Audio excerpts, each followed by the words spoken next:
I always borrow to invest. One of my favorite books that just came out with is called Fake. Fake money, fake teachers, fake assets. I use debt to invest. But to be able to do that, to go to here, to get rich, to do that, you've really got to have a lot of financial education. I don't recommend it, but it's the best way to get rich. President Trump, you know, my friend, we wrote 2 books together. I know some of you guys hate him. A lot of people hate the guy, but he's very smart. He's a capitalist. Obama, socialist, communist. Hillary, crook. So anyway, be very careful right now because I use debt, Trump uses debt. The more debt we use, the less tax we pay. That is why I love real estate. I can use debt and pay no taxes, make a lot of money. So that's really what I teach. I don't recommend it, but for those of you who understand what's called an infinite return, it's the best way to get rich, but you have to have a lot of financial education. So the reason the rich don't pay taxes is because there's 3 types of income. They'll never teach you this in school. The fake teachers will never. Okay, number 1 type of income is earned income. That's earned income. It's when you work for money. It's earned. Mm-hmm. So that earned income shows up here. So these are the guys that pay tax. So when all the guys are screaming tax the rich, well, you can't tax them because they don't have jobs. Mm-hmm. That's absolutely It's kind right. of funny, isn't it? We're going to tax the rich. Oh yeah, good luck, you know. And then the second type of income is portfolio income. And portfolio income is from flipping houses, or you buy a stock for like $10, you sell it for $20. That's portfolio income. Okay? I don't do that. Trump doesn't do that. But the income that the rich work for is called passive income. Passive income is also known as cash flow. That's the name of our game, cash flow. And that income is income that's flowing from here to here. It bypasses taxes. So I know it doesn't sound fair, and it isn't fair. I don't disagree with you. But what's not fair is our schools, which are part of the problem, will never explain that. Our school system is so fake, it's more fake than those fake plastic plants there. And these teachers, bless their heart, they don't know any of this. And I really want to talk to you about the most important subject for all of us today, rich, young, poor, or old. It's called financial education. And as you know, our school systems teach us nothing about money. Nothing. It's pathetic. You know, they have financial literacy courses today.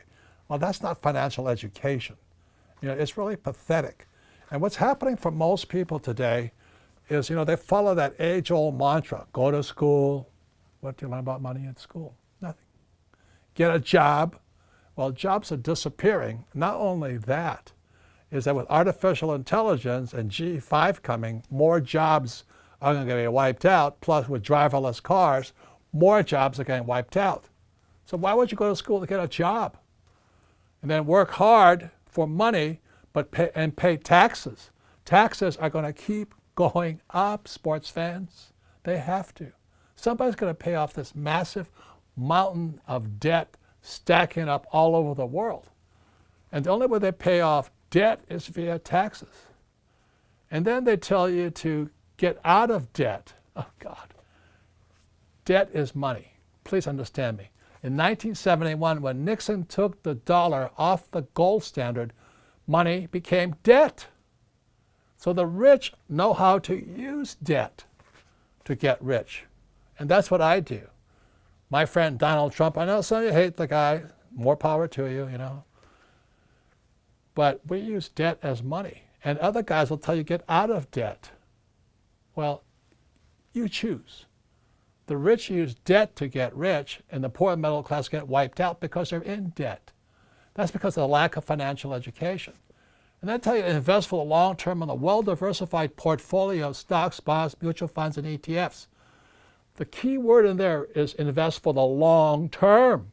Why would you invest for the long term when they're printing trillions of dollars And ZIRP, zero interest rate policy, they're paying you nothing for your money. And you're going to hold for the long term. And you got HFT, high frequency trading. You know, they can trade 1,000 pieces of stock in a second. And you don't have a prayer. You're trading against a machine, a robot. So all this financial advice people are giving out there is a recipe for disasters. Again, this is my message to anybody, including millennials, is where is your head? Yeah. You know, I know most millennials, they want a high-paying job. They want to be able to pay the rent, and eat, and all this stuff. And then you dream of the big house, a nice car, and all that. But that's why 99% of Americans are broke, because their heads are on the wrong spot. So when I asked Kim if she would take an accounting course, it was just 2 days. You know, I wanted to see if her head could get into the asset column. That was the difference, wasn't it? Yeah, and actually, it didn't happen right at that moment, but it's... You fell in love with me? Of course I did. Of course I did. But this started the journey on investing. This started the journey on assets. Mm-hmm. But I do remember the moment down the road where, just like everybody else, I was focused on the income column, mm-hmm. get a job, get the pay raises. If you're an hourly wage, work more hours, yeah. or raise your hourly wage. So I was always focused here. And then finally, this is after we'd actually bought some investment properties, the light finally went on, and I'm like, instead of focusing on acquiring income, mm-hmm. what if we focus on just acquiring assets, mm-hmm. that the assets go into the income column? Like this. Mm-hmm. So that was a huge shift in my mindset. And once that shift happened for me, I don't think about the income column anymore. I just think about the asset column. And that's our game called cash flow. Yeah. The first way you understand risk is you look in the mirror. Yeah. It's who's looking back at you. You're the risk, not the investment. For example, I invest in a lot of real estate and say, oh, real estate is so risky, so I think I'll buy ETFs. So you play it safe, but you'll learn more by investing in real estate, right? Because you'll make more mistakes. Yeah. So that's the difference there.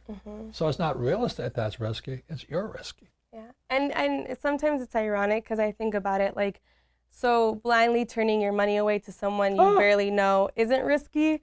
Or let's say, I don't know, maybe just depending on this job where your employer can fire you any day isn't risky either. You know, it makes you think a little, what truly is risky for you? Yeah. How do you define it? And you look at all the pensions of the school teachers, firefighters, and all the guys with 401ks, they're all bankrupt because Wall Street stole their money from them. You know? And the Federal Reserve Bank, they're run by PhDs, like my poor dad. And PhD stands for poor, helpless, and desperate. The Fed has not been right in years. Everybody worships the Federal Reserve Bank. The other day, somebody says, what do you think about artificial intelligence? I said, oh, are you talking about the Federal Reserve Bank? You know, they're a criminal operation. They're the guys stealing from our pension systems. It's horrible what's going on because we have all these PhDs, poor, helpless, and desperate people who are risk averse. So here's the cash flow game, and this is called a financial statement. What makes the cash flow game different from Monopoly, which how my rich dad taught me via Monopoly, is my rich dad also taught me about financial statements. So cash flow is the only game with a financial statement. So really simply, when you look at a financial statement, there's income, expense, assets, liabilities. There's one more thing in the cash flow game on the financial statement you'll see. It's the most important statement of all. It's called the statement of cash flow. It's off to the side here. So if you're going to be an entrepreneur or a capitalist, you have to have one of these. If you're going to be rich, you have to have one of these. But 99% of all high school students leaving school and college have no idea what this is. You have FICO scores, you know, but you don't know what this is. No. So when a banker asks you for your financial statement, they want to see how smart you are here. So let me tell you why school makes students poor. So really simply, it's this. Let's say I have a master's in arts, Master of Arts degree, right? Yeah. Or a Bachelor of Arts degree. Yeah. Do I learn anything about income? No.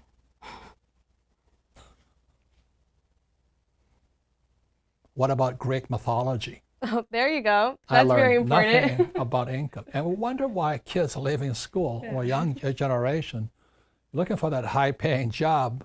But now let me ask you this. If you have a degree in technology, do you learn anything about assets?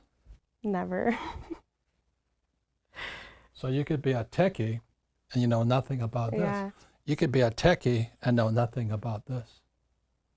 You see, when a banker looks at your financial statement, they're looking at the mirror of you. Mm-hmm.